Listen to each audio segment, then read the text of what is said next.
ನೀವ್ ಯಾವ್ದೋ ಒಂದು ಪುಸ್ತಕವನ್ನ ಓದ್ತಾ ಇರ್ತೀರಾ, ಆ ಪುಸ್ತಕ ಓದೋಕ್ ತುಂಬಾ ಇಷ್ಟ ಆಗಿರುತ್ತೆ. ಅದೇ ರೀತಿ ಇನ್ನೊಂದಿಷ್ಟು ಪುಸ್ತಕ ಸಿಕ್ಕಿದ್ರೆ ಓದೋಕೆ ಚೆನ್ನಾಗಿರುತ್ತು ಅಂತ ಅನ್ಸುತ್ತೆ. ಆ ರೀತಿ ಒಂದಿಷ್ಟು ಪುಸ್ತಕಗಳ ಸಜೆಷನ್ ಅನ್ನ ನಾನ್ ಇವತ್ತು ಹೇಳ್ತೀನಿ. ರೀಲನ್ನ ಸೇವ್ ಮಾಡ್ಕೊಂಡ್ಬಿಡಿ.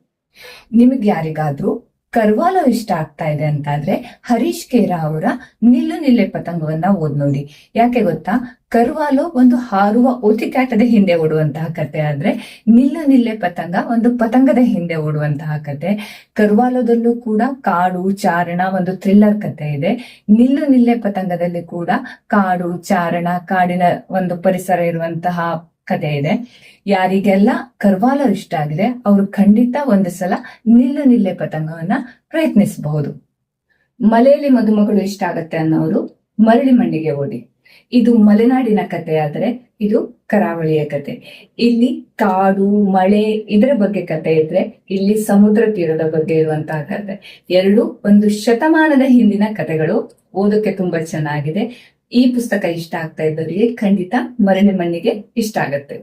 ಗಣೇಶ್ ಅಯ್ಯ ಅವರ ಬೆಳ್ಳಿ ಕಾಳ ಬಳ್ಳಿ ಯಾರಿಗೆ ಇಷ್ಟ ಆಗುತ್ತೋ ಅವರು ಗಜಾನನ್ ಶರ್ಮಾ ಅವರ ಚೆನ್ನಭೈರಾದೇವಿಯನ್ನ ಓದಿ.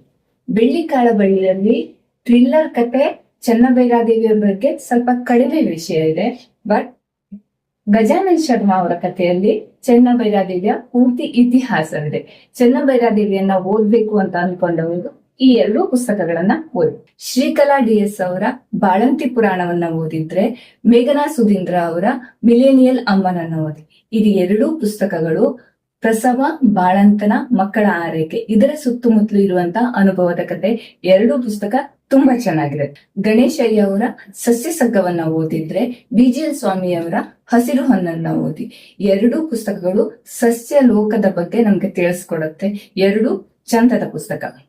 ನೀವು ಯಾವ ಪುಸ್ತಕದಿಂದ ಶುರು ಮಾಡಿದ್ರು ಪರವಾಗಿಲ್ಲ, ಓದು ನಿರಂತರವಾಗಿರ್ಬೇಕು, ಓದು ಒಂದು ಚಟವಾಗ್ಬೇಕು ಅಷ್ಟೇ. ಇದೇ ರೀತಿಯ ಒಳ್ಳೊಳ್ಳೆ ಪುಸ್ತಕಗಳ ಸಜೆಷನ್ಗೋಸ್ಕರ ನನ್ನನ್ನ ಫಾಲೋ ಮಾಡಿ. ಮತ್ತೊಂದಿಷ್ಟು ಒಳ್ಳೆ ಪುಸ್ತಕಗಳ ಸಜೆಷನ್ ನೊಂದಿಗೆ ಮತ್ತೆ ಬರ್ತೀನಿ. ನಮಸ್ಕಾರ.